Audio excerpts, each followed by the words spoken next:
ರೈತರ ಮೇಲೆ ರಾಜಕಾರಣ ಮಾಡುವಂಥದ್ದು ಆಗ್ತಾ ಇದೆ. ಯಾಕಂತಂದ್ರೆ ಈ ದೇಶದ ಪ್ರಧಾನಮಂತ್ರಿಯವರ ನರೇಂದ್ರ ಮೋದಿ ಅವರ 2014ನೇ ಇಸ್ವಿ ಒಳಗೆ ಸ್ವಾಮಿನಾಥನ್ ವರದಿಯನ್ನು ನಾವು ಜಾರಿಗೆ ತರ್ತೀವಿ, ನಿಮ್ಗೆ ಏನು ರೇಟ್ ಐತಿ ಅದನ್ನು ಡಬಲ್ಗೊಳಿಸ್ತೀವಿ ಅಂಥೇಳಿ ಘೋಷಣೆ ಮಾಡಿ ನಾವೆಲ್ಲ ಕೂಡ ಚುನಾವಣೆ ಒಳಗೆ ಈ ದೇಶದ ಪ್ರಧಾನಮಂತ್ರಿ ನಮಗೆ ಸ್ವಾಮಿನಾಥನ್ ವರದಿ ಬಂದ್ರೆ ನಮ್ಮ ಒಕ್ಕಲ್ತನ ಆರ್ಥಿಕವಾಗಿ ನಾವು ಪ್ರಬಲ ಆಗ್ತು ಅನ್ನುವಂಥ ಒಂದು ವಿಚಾರಣೆ ಇಟ್ಕೊಂಡು ನಾವು ಭಾಳಷ್ಟು ಇಡೀ ದೇಶವ್ಯಾಪಿ ನಾವೆಲ್ಲ ರೈತರು ಮತದಾನ ಮಾಡಿ ಅವರಿಗೆ ಪ್ರಧಾನಮಂತ್ರಿ ಮಾಡಿದ್ರು ಕೂಡ ಇವತ್ತಿಗೆ 11 ವರ್ಷ ಆಯಿತು ಈ ದೇಶದ ಪ್ರಧಾನಮಂತ್ರಿಯವರ ಸ್ವಾಮಿನಾಥನ್ ವರದಿಯನ್ನು ಜಾರಿಗೆ ತರಲಿಲ್ಲ. ಯಾಕಂದ್ರೆ ಈ ದೇಶದ ಪ್ರಧಾನಮಂತ್ರಿಯವರ ಇವತ್ತು ಸುಳ್ಳು ಹೇಳ್ತಕ್ಕಂಥದ್ದು ತಾವೆಲ್ಲ ಕೂಡ ನೋಡ್ಕೋತ ಬರ್ತಾ ಇದ್ದೀರಾ. ಯಾಕಂದ್ರೆ ದೇಶದ ಪ್ರಧಾನಮಂತ್ರಿಯಾಗಿ ಸ್ವಾಮಿನಾಥನ್ ವರದಿಯನ್ನು ಜಾರಿಗೆ ತರ್ತು ಅಂತೇಳಿ ಇವತ್ತು ಸುಳ್ಳು ಹೇಳಿ ಸ್ವಾಮಿನಾಥನ್ ವರದಿ ನಮ್ಗೆ ಏನಾದ್ರು ಜಾರಿಗೆ ಬಂತಪ್ಪ ಅಂತಂದ್ರೆ ನಾವೆಲ್ಲ ಕೂಡ ಇವತ್ತು ರೈತರ ಆರ್ಥಿಕವಾಗಿ ಎಲ್ಲ ರೀತಿಯಿಂದ ಪ್ರಬಲ ಆಗ್ಲಿಕ್ಕೆ ಸಾಧ್ಯ ಇದೆ. ಅದರೊಳಗೆ ಎಲ್ಲ ವಿಚಾರಗಳು ಇಟ್ಕೊಂಡವರ ಸರ್ಕಾರಕ್ಕೆ ವರದಿ ಕೊಟ್ಟಿರ್ತಕ್ಕಂಥದ್ದೈತಿ. ಆ ವರದಿಯನ್ನು ಕೂಡ ಅವ್ರ ಸರ್ಕಾರ ಒಪ್ಪಿಕೊಂಡ ಆ ಪ್ರಧಾನಮಂತ್ರಿ ಅವರು ಹೇಳಿದ್ದನ್ನ ಇವತ್ತು ನಾವೆಲ್ಲ ನಂಬಿದ್ದೀವಿ. ಈ ದೇಶದ ಪ್ರಧಾನಮಂತ್ರಿ ಕೂಡ ಈ ಸ್ವಾಮಿನಾಥನ್ ವರದಿಯನ್ನು ಜಾರಿಗೆ ತರಲಿಲ್ಲ, ಸಂಪೂರ್ಣ ಸುಳ್ಳು ಹೇಳ್ತಕ್ಕಂಥದ್ದಾಗೈತಿ. ಅದೇ ರೀತಿಯಾಗಿ ಈ ರಾಜ್ಯದಲ್ಲಿರ್ತಕ್ಕಂಥ ನಮ್ಮ ರಾಜ್ಯ ಸರ್ಕಾರ ಕೂಡ ನಾವು ಬರೀ ಅವರು ಕೂಡ ಭರವಸೆಯನ್ನು ಕೊಡ್ತಕ್ಕಂಥದ್ದಾಗ ರೈತರ ಪರವಾಗಿ ಇವತ್ತು ಪ್ರವಾಹ ಇರಲಿ, ಬರಗಾಲ ಇರಲಿ, ಸಾಕಷ್ಟು ನೀರಾವರಿ ಯೋಜನೆಗಳು ಇರಲಿ, ಇವು ಎಲ್ಲ ರೀತಿಯಿಂದ ಕೂಡ ಬರೀ ಭರವಸೆ ಸರ್ಕಾರ ಆಗ್ತಾ ಇದೆ ರೈತರ ಪಾಲಿಗೆ. ಇವತ್ತು ನಾವು ನೋಡ್ಬೋದು ಇಲ್ಲಿ ನಮ್ಮ ತುಂಗಭದ್ರಾ ಅಣೆಕಟ್ಟನ್ನು ಸುಮಾರು 33 ಗೇಟ್ಗಳ ಇವತ್ತೆಲ್ಲ ಒಂದು ಗೇಟ್ ಸಂಪೂರ್ಣ ಇವತ್ತು ಡ್ಯಾಮ ಕಿತ್ತು ಹೋಗ್ತಕ್ಕಂಥ ಒಂದು ಗೇಟ್ ಕಟ್ಟಾಗಿ ನೀರೆಲ್ಲ ಪೋಲಾಗಿ ಹೋಯ್ತು. 19ನೇ ಗೇಟ್ ಇದೆಲ್ಲ ಹೋದಾಗೂ ಕೂಡ ಸರ್ಕಾರಲ್ಲಿ ಇನ್ನೂ ಕೂಡ ಅದಕ್ಕೆ ಸ್ಪೆಷಲ್ ಆಗಿ ಒಂದು 1000 ಕೋಟಿ ರೂಪಾಯಿ ಬಜೆಟ್ ಅನ್ನು ತೆಗೆದಿಟ್ಟು ಆ ಯೋಜನೆಯನ್ನ ತಕ್ಷಣ ಕಾರ್ಯಗೊಳಿಸ್ತಕ್ಕಂಥ ಬೇಸಿಗೆ ಸಂದರ್ಭದಲ್ಲಿ ಕೆಲವು ಗೇಟ್ಗಳನ್ನ ರಿಪೇರಿ ಮಾಡ್ತಕ್ಕಂಥ ಚಟುವಟಿಕೆ ಮಾಡಬಹುದಾಗಿತ್ತು. ನಾವೆಲ್ಲ ಬರೀ ರೈತರ ಹೋರಾಟ ಮಾಡೋದು. ಇದು ತುಂಗಭದ್ರಾ ಇರ್ಬೋದು, ರಾಜ್ಯವ್ಯಾಪಿ ಗೇಟ್ಗಳು ಇವತ್ತು ಕಾವೇರಿ ಹಿಡ್ಕೊಂಡು ಇಡೀ ರಾಜ್ಯವ್ಯಾಪಿ ಡ್ಯಾಮ್ಗಳಲ್ಲಿ ಸಾಕಷ್ಟು ಹೂಳು ಬಿದ್ದೈತಿ. ನಿಮ್ಮಲ್ಲೇನ ಸುಮಾರು ತುಂಗಭದ್ರಾ ಒಳಗೆ 130 TMC ಇದ್ದ ಬರೀ 105 TMC ನೀರನ್ನು ಇವಾಗ ಸ್ಟೋರೇಜ್ ಮಾಡ್ತಕ್ಕಂಥ 25 TMC ಹೂಳು ಎತ್ತಕ್ಕಂಥದ್ದು ಆಗ್ಬೇಕಾಗಿತ್ತು. ಅದೇ ರೀತಿಯಾಗಿ ಈಗ ಅವ್ರ ಆ ಗೇಟ್ ಸಂಬಂಧ 80 TMC ಮಾತ್ರ ನೀರು ಹಿಡಿದಿರ್ತಕ್ಕಂಥ ಇವೆಲ್ಲ ಎಷ್ಟು ರೈತರ ಮೇಲೆ ಮಾಡ್ತಕ್ಕಂಥ ಅನ್ಯಾಯ. ಇದು ರೈತರಿಗೆ ಅಷ್ಟೇ ಅಲ್ಲ, ಇಡೀ 3 ರಾಜ್ಯಗಳಿಗೆ ಸಂಬಂಧಪಟ್ಟಿರ್ತಕ್ಕಂಥ ಒಂದು ದೊಡ್ಡ ಡ್ಯಾಮ್. ಅದನ್ನ ಅಭಿವೃದ್ಧಿ ಮಾಡಲಿಕ್ಕೆ ಸರ್ಕಾರ ಇವತ್ತ ನಮ್ಮಂತ ರೈತರ ಮೇಲೆ ಗೋರಿ ಮೇಲೆ ರಾಜಕಾರಣ ಮಾಡ್ದ. ರೈತರ ಅನ್ನ ಉಣ್ತಕ್ಕಂಥ ಇಡೀ ರಾಜ್ಯದಲ್ಲಿ ಇರ್ತಕ್ಕಂಥ ಸರ್ಕಾರಗಳ, ಕೇಂದ್ರ ಸರ್ಕಾರ ಮತ್ತು ರಾಜ್ಯ ಸರ್ಕಾರ ಇವತ್ತು ಅನ್ನಕ್ಕೆ ಬೆಲೆ ಕೊಡ್ತಕ್ಕಂಥದ್ದು ಆಗ್ಬೇಕು. ಯಾಕಂದ್ರೆ ಭತ್ತಕ್ಕಾಗಿ ಈ ಭಾಗದಲ್ಲಿ ಸಾಕಷ್ಟು ತಾವೆಲ್ಲ ಭತ್ತವನ್ನು ಬೆಳಿತಾರ. ಭತ್ತ ಬೆಳೆದಂತ ಬೆಳೆಗೆ ಯೋಗ್ಯವಾದ ರೇಟ್ ಇಲ್ಲ. ಮಿನಿಮಮ್ ಇವತ್ತ ಒಂದು 4-5 ಸಾವಿರ ರೂಪಾಯಿ ರೇಟ್ ಆಗಬೇಕು ಅನ್ನೋಂಥ ಭರವಸೆ ಇದ್ದಾಗ ಕೂಡ ಸರ್ಕಾರ ಮಾಡಿರ್ತಕ್ಕಂಥ ರೇಟ್ ಖರೀದಿ ಕೇಂದ್ರ ಐತಿ, ಅದನ್ನು ಕೂಡ ನಾವು ಹೋರಾಟ ಮಾಡಿ ಸರ್ಕಾರಕ್ಕೆ ಮನವರಿಕೆ ಮಾಡಿ ಕೊಟ್ಟಾಗ ಪ್ರಾರಂಭ ಮಾಡ್ತಕ್ಕಂಥದ್ದು. ಅದು ಇಂತಿಷ್ಟ ತಗೋಬೇಕು ಅಂತ ಅನ್ನುವಂಥದ್ದು ತಾವೆಲ್ಲ ಒಂದು ಪಾಲಿಸಿಯನ್ನು ಮಾಡಿದಾರೆ. ಇವೆಲ್ಲ ರೈತ ವಿರೋಧಿ ಪಾಲಿಸಿಗಳದಾವು. ಇವತ್ತು ಸರ್ಕಾರ ಬರೇ ಗ್ಯಾರಂಟಿ ಹೆಸರು ಹೇಳಿ ನಮ್ಮನ್ನೆಲ್ಲ ಕೂಡ ಇವತ್ತು ರೈತರ ನಾಶ ಮಾಡ್ತಕ್ಕಂಥದ್ದಾಗತ್ತೆ. ನಾವೆಲ್ಲ ಗ್ಯಾರಂಟಿಯನ್ನು ಕೊಡ್ಲಿಕ್ಕೆ ಎಂದೂ ಕೂಡ ಹೋರಾಟ ಮಾಡಿಲ್ಲ.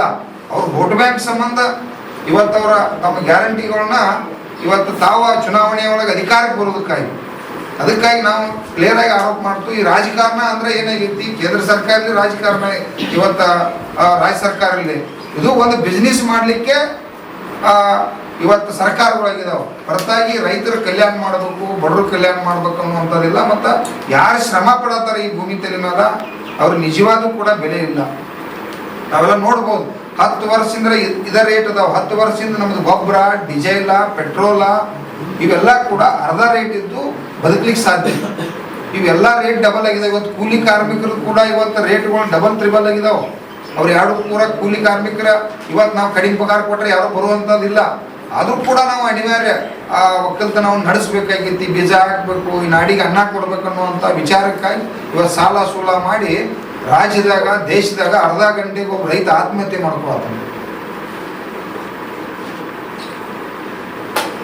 ಇವತ್ತ ಅಲ್ಲಿ ನಮ್ಮ ಭಯೋತ್ಪಾದಕರ ದಾಳಿ ಮಾಡಿದ್ರು. ಸುಮಾರು ಒಂದು 24-25 ಜನ ಆ ಸಂದರ್ಭದಾಗ ಬಲಿದಾನ ಆದರು. ಆ ಸಂದರ್ಭಕ್ಕಾಗಿ ಅಲ್ಲೂ ನಮ್ಮ ರೈತರ ಮಕ್ಕಳ ಬಡವ್ರ ಮಕ್ಕಳು ಎಲ್ಲರೂ ಕೂಡ ಇದ್ರು.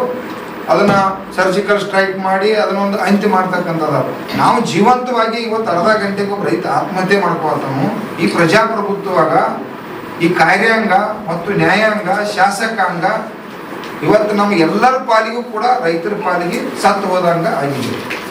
ಯಾಕಂದ್ರೆ ಕಾರ್ಯಾಂಗನೂ ಇವತ್ತು ಊಟ ಮಾಡ್ತಾರೆ, ನ್ಯಾಯಾಂಗನೂ ಊಟ ಮಾಡ್ತೈತಿ, ಶಾಸಕಾಂಗ ಊಟ ಮಾಡ್ತೈತಿ. ಊಟಕ್ಕೆ ಬೆಳೆದಂಥ ಬೆಳೆಗೆ ಬೆಲೆ ಕೊಡದೇ ಇರ್ತಕ್ಕಂಥ ಸರ್ಕಾರ, ರೈತರನ್ನ ಗೌರವಿಸದೇ ಇರ್ತಕ್ಕಂಥ ಸರ್ಕಾರ, ಇಷ್ಟೆಲ್ಲ ಇದ್ದಾಗೂ ಕೂಡ ಅರ್ಧ ಗಂಟೆಗೆ ಒಬ್ಬ ಸಾವಿರಾರು ರಾಜ್ಯದಾಗ ದೇಶದಾಗ ಸಾವಿರಾರು ಗಂಟೆ ಇವತ್ತು ರೈತರು ಲಕ್ಷಾಂತರ ಸುಮಾರು ನಮ್ಮ ಶರಣಪ್ಪ ಮರಳಿ ಅವ್ರು ಹೇಳ್ತಾರೆ, ಲಕ್ಷಾಂತರ ಜನ ಎಷ್ಟೋ ವರ್ಷದಾಗ 3 ಲಕ್ಷ ಮಂದಿ ಇವತ್ತು 15-20 ವರ್ಷದಾಗ ನಾವು ಆತ್ಮಹತ್ಯೆ ಆಗಿದ್ವಿ.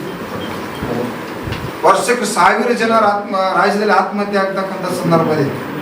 ಅಂದ್ರೆ ಇವೆಲ್ಲ ಸರ್ಕಾರಗಳ ರೈತರ ಗೋರಿ ಮೇಲೆ ರಾಜಕಾರಣ ಮಾಡ್ತಕ್ಕಂಥದ್ದಾಗ್ತೈತಿ. ಇದನ್ನ ಸರ್ಕಾರಗಳು ಈ ಕಾರ್ಯಾಂಗ ಮತ್ತು ನ್ಯಾಯಾಂಗ ಶಾಸಕಾಂಗ 3 ಕೂಡ ಇವತ್ತು ಅಂಬೇಡ್ಕರ್ ಅವ್ರ ವಿಚಾರ, ಗಾಂಧೀಜಿ ಅವರ ವಿಚಾರ ನಮಗೇನು ಸ್ವತಂತ್ರ ತಂದು ಕೊಟ್ಟರು. ಈ ಸ್ವತಂತ್ರವನ್ನ ಈ ಕಾರ್ಯಾಂಗ ನ್ಯಾಯಾಂಗ ಶಾಸಕ 3ಕ್ಕೆ ಮಾತ್ರ ಸ್ವತಂತ್ರ ಸಿಕ್ಕೈತಿ.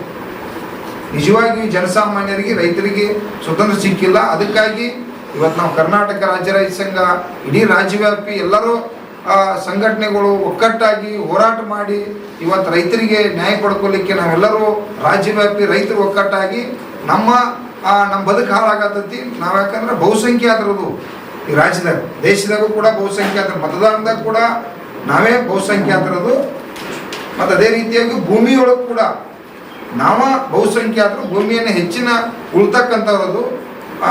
ಇವೆಲ್ಲ ಇದ್ದಾಗೂ ಕೂಡ ನಮ್ಮ ಈ ಆತ್ಮಹತ್ಯೆ ನಿಲ್ಬೇಕಪ್ಪ ಅಂತಂದ್ರೆ ರಾಜ್ಯದಲ್ಲಿ ಇರ್ತಕ್ಕಂಥ ನಾವು ರೈತರು ಒಕ್ಕಟ್ಟಾಗಿ ಈ ಕಾರ್ಯಾಂಗ ನ್ಯಾಯಾಂಗ ಶಾಸಕಾಂಗ 3 ವ್ಯವಸ್ಥೆ ವಿರುದ್ಧ ಹೋರಾಟ ಮಾಡಿ ಬೆಳೆದಂಥ ಬೆಳೆಗೆ ಯೋಗ್ಯವಾದ ಬೆಲೆಯನ್ನು ತಗೋವರಿಗೆ ನಮ್ಮದು ನಿರಂತರವಾಗಿ ಹೋರಾಟ. ಮತ್ತು ರಾಜ್ಯ ಅಧ್ಯಕ್ಷರು ನಮ್ಗೆ ಭಾಳ ಜವಾಬ್ದಾರಿಯನ್ನು ವಹಿಸಿದ್ದಾರೆ. ನಿನ್ನೆ ರಾಜ್ಯ ಸಮಿತಿ ಸಭೆಯಲ್ಲಿ ಒಂದು ರಾಜ್ಯದ ಪ್ರಧಾನ ಕಾರ್ಯದರ್ಶಿ ಮತ್ತು ಡಾಕ್ಟರ್ MS ಸ್ವಾಮಿನಾಥನ್ ವರದಿ ಹೋರಾಟ ಜಾರಿ ಸಮಿತಿ ಅಧ್ಯಕ್ಷರನ್ನಾಗಿ ಆಯ್ಕೆ ಮಾಡಿದ್ದಾರೆ, ಎಲ್ಲ ಸಮಿತಿ ಸೇರಿ ಅಧಿಕಾರಿಗಳು. ಹಾಗಾಗಿ ಅವರಿಗೆ ನಾವು ಧನ್ಯವಾದಗಳನ್ನು ಅರ್ಪಿಸ್ತೀವಿ, ಎಲ್ಲ ನಮ್ಮ ರಾಜ್ಯ ಸಮಿತಿಗೆ ಮತ್ತು ನಮ್ಮ ತಾಲೂಕು ಎಲ್ಲ ಜಿಲ್ಲೆಗಳಿಗೆ.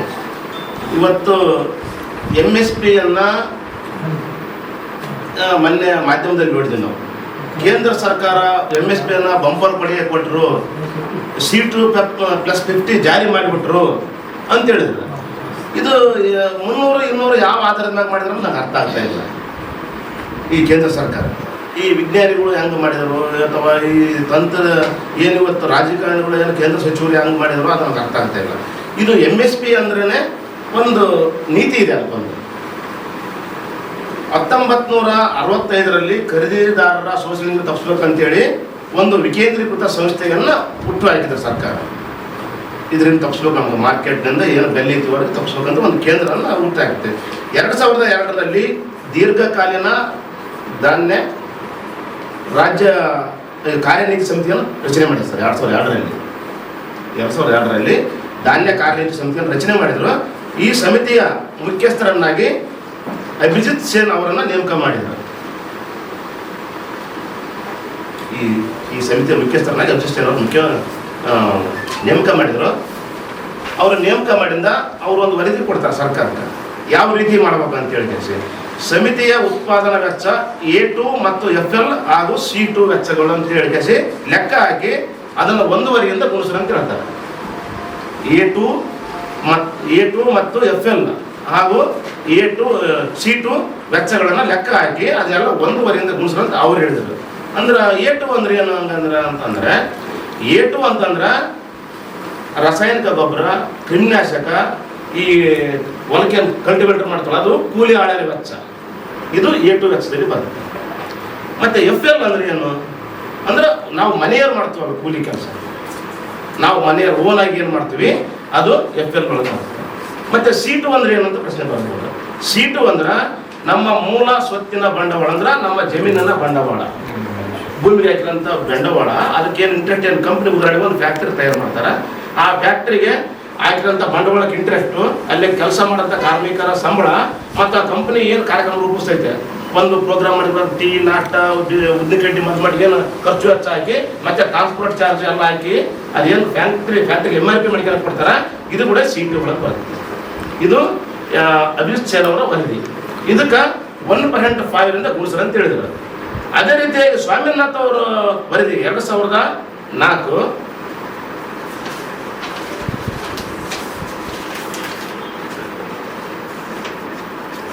2004 ಡಿಸೆಂಬರ್ನಲ್ಲಿ ಮೊದಲೇ ವರದಿಯನ್ನು ಕೊಟ್ಟರು. ಈ ಸ್ವಾಮಿನಾಥನ್ ವರದಿ ಯಾಕೆ ಜಾರಿಗೆ ತಂದ್ರು ಅಂತಂದ್ರೆ 1961ರಲ್ಲಿ 60ಕ್ಕಿಂತ ಮುಂಚಿತವಾಗಿ ರೈತರು ಚೆನ್ನಾಗಿದ್ರು. 1960ಕ್ಕಿಂತ ಮುಂಚಿತವಾಗಿ ಕೃಷಿ ಚೆನ್ನಾಗಿತ್ತು, ಒಕ್ಕಲ್ತನ ಚೆನ್ನಾಗಿತ್ತು. ಅವಾಗ ಯಾಕಂದ್ರೆ ಸಾವಯವ ಕೃಷಿ ಇತ್ತು, ಈ ರಾಸಾಯನಿಕ ಗೊಬ್ಬರ ಇದ್ದಿಲ್ಲ, ಹೈಬ್ರಿಡ್ ತಳಿ ಬೀಜಗಳಿದ್ದಿಲ್ಲ, ಅದೇ ರೀತಿಯಾಗಿ ನೀರಾವರಿ ಇದ್ದಿಲ್ಲ, ಅವಾಗ ಏನೇನಿದ್ದಿಲ್ಲ. ಒಟ್ಟಿನಲ್ಲಿ ಮನೆಯೊಳ ಆಕಳ ಇತ್ತಂದ್ರೆ ಅದರದೇ ಆಕಳದ ಊರಿ ತಗೋಬೇಕಾಗಿತ್ತು, ಆ ಎತ್ತಿನ ಬೆಳೆ ಹೊಡಿಬೇಕಾಗಿತ್ತು. ಹೈಬ್ರಿಡ್ ತಳಿ ಅಂದ್ರೆ ತಲಾಂತರ ಬಂದಂಥ ಬೀಜಗಳನ್ನ ಬಿತ್ತನೆ ಮಾಡ್ತಿದ್ವಿ, ಅವೇ ಬೀಜನ ಬಳಕೆ ಮಾಡ್ತಿದ್ವಿ. ಆ ಬೀಜದಿಂದ ಬೆಳೆದಂಥ ಬೆಳೆಗೆ ರೈತರು ಏನು ಮಾಡ್ತಾರೆ, 10% ಖರ್ಚಾಗುತ್ತೆ. ಬೆಳೆದ ಮೇಲೆ ಸಂಪೂರ್ಣ ಬೆಳೆದ ಮೇಲೆ 10% ಖರ್ಚಾಗುತ್ತೆ, 90% ರೈತರು ಮನೆಗೆ ಉಳಿತಿದ್ವು. ಏನು ಮಾಡಿದ್ರು, ಆಹಾರಧಾನ್ಯ ಮನೆಗೆ ಇಟ್ಕೊಂಬಂದ್ರೆ ನೆಲದಲ್ಲಿ ಅಗೆಯೋದಿಲ್ಲ ಆಗ್ತಿದ್ರು. ಅಂದ್ರೆ 3 ವರ್ಷ 4 ವರ್ಷ ಬರೆ ಬಿದ್ದು ಕೂಡ ರೈತರು ಬಗ್ತಿದ್ದಿಲ್ಲ, ದೇಶದಲ್ಲಿ ಅನ್ನ ಇದ್ದಿಲ್ಲ. ಆಗಿನ ಪ್ರಧಾನಮಂತ್ರಿಗಳು ವಿದೇಶಕ್ಕೆ ಹೋಗಿ ಕೆಂಪು ಜೋಳ, ಕೆಂಪು ಗೋಧಿ, ಭಿಕ್ಷೆ ಬಟ್ಟಲು ತಗೊಂಡು ಹೋದಂಗೆ ಬೈಕಾಸಿ ಭಿಕ್ಷೆ ಬೆಳಿಕೊಂಬಂದು ಇಲ್ಲಿ ಕೊಡ್ತಿದ್ರು ಆ ಟೈಮ್ನಲ್ಲಿ. ಹಾಗಾಗಿ ಅವಾಗ ಏನು ಮಾಡಿದ್ರು, 1961 ಇಸ್ವಿಯಲ್ಲಿ ರಾಷ್ಟ್ರೀಯ ಕೃಷಿ ಇವರು ಹಸಿರು ಕ್ರಾಂತಿಯ ಮುಖಂಡರು ಅವರು ಅಲ್ಲ ಸರ್, ಅಲ್ಲ, ನಾರ್ಮನ್ ಬುಲಾರ್ಗ ಅಂತೇಳಿ ನಾರ್ಮನ್ ಬುಲಾರ್ಗ ಅವರನ್ನ 1961ರಲ್ಲಿ ಕಾಸಿ ಏನು ಮಾಡಿದ್ರು, ಒಂದು ನಮ್ಮ ದೇಶದಲ್ಲಿ ಆಹಾರಧಾನ್ಯ ಕೊರತೆ ಆಗೈತೆ, ನಾವು ಏನು ಮಾಡಮ್ಮ ಅಂತ ಹೇಳಿದಾಗ ಅವ್ರು ಏನು ಮಾಡಿದ್ರು, ಇಲ್ಲ ನೀವು ಹಸಿರು ಕ್ರಾಂತಿ ಮಾಡ್ರಿ. ಹಸಿರು ಕ್ರಾಂತಿ ಅಂದ್ರೆ ಏನೋ ಹೈಬ್ರಿಡ್ ತಳಿ ಬೀಜ ಬಳಸ್ರಿ, ಸಾವಯವ ಕೃಷಿ ಬಿಟ್ಬಿಡ್ರಿ, ರಾಸಾಯನಿಕ ಗೊಬ್ಬರ ಬಳಸ್ರಿ, ನೀರಾವರಿ ಮಾಡ್ರಿ, ಮತ್ತೆ ರೈತರಿಗೆ ಸಹಾಯಧನ ಕೊಡ್ರಿ, ಪಂಪ್ಸೆಟ್ ವ್ಯವಸ್ಥೆ ಮಾಡ್ರಿ, ಸಾಲ ಸೌಲಭ್ಯ ಮಾಡ್ರಿ ಅಂತ ಯಂತ್ರೋಪಕರಣ ಬಳಕೆ ಮಾಡ್ರಿ ಅಂತ ಹೇಳಿದ್ರು. ಅದರ ಪರಿಣಾಮವಾಗಿ ಅದೆಲ್ಲವನ್ನು ಮಾಡೋದ್ರಿಂದ ಅವತ್ತು 50 ಮಿಲಿಯನ್ ಟನ್ ಬೆಳೀತಕ್ಕಂಥ ಆಹಾರಧಾನ್ಯ ಇವತ್ತು 285 ಮಿಲಿಯನ್ ಟನ್ ಆಹಾರಧಾನ್ಯ ಉತ್ಪತ್ತಿ ಆಗ್ತಿದೆ. ಅಂದ್ರೆ 6 ಪಟ್ಟು ಜಾಸ್ತಿ ಬೆಳೆದಿವಿ. ಅವತ್ತು ಆತ್ಮಹತ್ಯೆ ಇದ್ದಿಲ್ಲ. ಇವತ್ತು ನಮ್ಮ ರಾಜ್ಯದಲ್ಲಿ ನಾನು ಹೇಳೋದು ಬರೀ 4 ವರ್ಷದ 2020ರಿಂದ 2024 ಡಿಸೆಂಬರ್ 31ರವರೆಗೆ 5,902 ಜನ ರೈತರು ಆತ್ಮಹತ್ಯೆ ಮಾಡಿದ್ದಾರೆ ನಮ್ಮ ರಾಜ್ಯದಲ್ಲಿ. 4 ವರ್ಷದಲ್ಲಿ ಸರ್, 4 ವರ್ಷದಲ್ಲಿ 5,902 ಜನ ಆತ್ಮಹತ್ಯೆ ಮಾಡಿದ್ದಾರೆ. ಮದ್ದುಗುಂಡು ಏನು ಹೋರಾಟದಲ್ಲಿ ಸತ್ತಾರಲ್ಲ ರೈತರು 140 ಮಂದಿ, ಗೋಲಿಬಾರಿ ಸತ್ತಾರ 140 ಮಂದಿ. 10 ವರ್ಷದಲ್ಲಿ ನಮ್ಮ ದೇಶದಲ್ಲಿ ಸತ್ತಾರು 14,000 ಜನ. ಇದು ನಮ್ಮ ರಾಜ್ಯದಲ್ಲಿ ಸತ್ತಾರ 14,000 ಜನ ರೈತರು. ಅಂದ್ರೆ ಯಾವ್ದು ಮದ್ದುಗುಂಡು ಏನಿಲ್ಲ, ಸಾಲಕ್ಕಾಗಿ ಆತ್ಮಹತ್ಯೆ ಮಾಡ್ಕೊಂಡು ಅಂದ್ರೆ ಹೆಚ್ಚು ಬೆಳೆಯಕ್ಕೆ ಹೋಗಿ. ಹಾಗಾಗಿ ಸ್ವಾಮಿನಾಥನ್ ಅವ್ರು ಏನು ಮಾಡಿದ್ರು, ಈ ಹಸಿರು ಕ್ರಾಂತಿ ಎಲ್ಲ ಜಾರಿಗೆ ತಂದ್ರು. ಜಾರಿಗೆ ತಂದ ಮೇಲೆ ಆತ್ಮಹತ್ಯೆಗಳು ಜಾಸ್ತಿ ಆದವು. ಅವಾಗ ಅವ್ರು 2002ರಲ್ಲಿ ಕೇಂದ್ರ ಸರ್ಕಾರದ ವಿರುದ್ಧ ವಿದರ್ಭ ಹೇಳಿದ್ರು ಅವರು, ಹಿಂಗಾದ್ರೆ ನಮ್ಗೆ ಶಾಪ ತಟ್ಟತ್ತ, ನೀವು ನಮ್ಗೆ ರೈತರಿಗೆ ಒಂದು ಪರಿಹಾರ ಮಾಡ್ಬೇಕಂತಂದ್ರೆ ಅವಾಗ ಆಗಿದ್ದಂಥ ಏನು ಸರ್ ಇದ್ದಂಥ ಏನು ಪ್ರಧಾನಮಂತ್ರಿಗಳು 1961 ಇದ್ದಂಥ ಕೇಂದ್ರ ಕೃಷಿ ಮಂತ್ರಿಗಳು ಸಿ ಸುಬ್ರಹ್ಮಣ್ಯನ್ ಅವರು ಇವ್ರಿಗೆ ಒಂದು ಸಂಪೂರ್ಣ ಅಧಿಕಾರ ಕೊಡ್ತಾರೆ, ನೀವು ಒಂದು ವರದಿ ಕೊಡ್ರಿ ಅಂತೇಳಿ. ಇವ್ರು ಏನು ಮಾಡಿದ್ರು, ಅವಾಗ ಲಾಸ್ಟ್ಗೆ 2004ರಲ್ಲಿ ಡಿಸೆಂಬರ್ 2004ರಲ್ಲಿ ಮೊದಲೇ ವರದಿ ಕೊಡ್ತಾರೆ. ಆಗಸ್ಟ್ 2005ರಲ್ಲಿ 2ನೇ ವರದಿಯನ್ನು ಕೊಡ್ತಾರೆ. ಡಿಸೆಂಬರ್ 5ರಲ್ಲಿ ಮತ್ತೆ 3ನೇ ವರದಿಯನ್ನು ಕೊಡ್ತಾರೆ. ಏಪ್ರಿಲ್ 2006ರಲ್ಲಿ 4ನೇ ವರದಿಯನ್ನು ಕೊಡ್ತಾರೆ. ಇನ್ನ ಕಡಿಮೆ ಮಾಡ್ಕೊಂಬರಿ ಅನ್ನೋದ್ನಾಗ ಇವ್ರು ಪದೇ ರಿಜೆಕ್ಟ್ ಮಾಡಿದಾಗ 5ನೇ ವರದಿಯನ್ನ 4/10/2006ರಂದು 5ನೇ ಅಂತಿಮ ವರದಿಯನ್ನು ಕೊಡ್ತಾರೆ. ಇವತ್ತು ವರದಿ ಕೊಟ್ಟು 19 ವರ್ಷ ಆಯ್ತು, ಸರ್ಕಾರಿ ವರದಿಯನ್ನು ಬಿಡುಗಡೆ ಮಾಡ್ತಾ ಇಲ್ಲ. ಈ ವರದಿ ಒಳಗ ನೀರಾವರಿ ಇದೆ, ಬೆಳೆ ವಿಮೆ ಇದೆ, ಬೆಳೆ ಪರಿಹಾರ, ಅತಿವೃಷ್ಟಿ ಅನಾವೃಷ್ಟಿ ಇದೆ, 1 ವರ್ಷ ಬರಗಾಲ ಬಿದ್ದರೆ ಆ ಬಡ್ಡಿ ಮನ್ನಾ ಮಾಡೋಕಂತಿದೆ, ಸಾಲದ ಬಡ್ಡಿ ಮನ್ನಾ ಮಾಡೋಕಂತಿದೆ, ಮತ್ತು ಶಿಕ್ಷಣ ಇದೆ, ಆರೋಗ್ಯ ಇದೆ, ಎಲ್ಲ ರೀತಿಯಲ್ಲಿ ಸೌಲಭ್ಯ ಇದೆ, ಭೂ ಸುರಣ ಇದೆ, ಎಲ್ಲ ಇದೆ.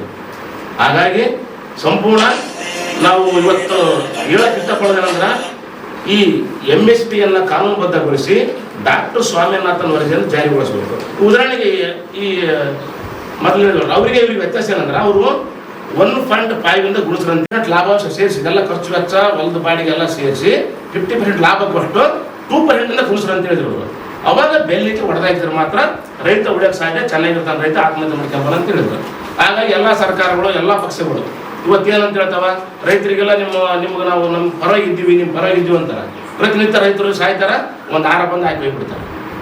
ಹಾಗಾಗಿ ಎಲ್ಲ ಪಕ್ಷದ ರಾಜಕಾರಣಿಗಳು ರೈತರಿಗೆ ಮಹಾದ್ರೋಹ ಮಾಡ್ಕೊಂಡು ಬರಕಚ್ಚಾರ.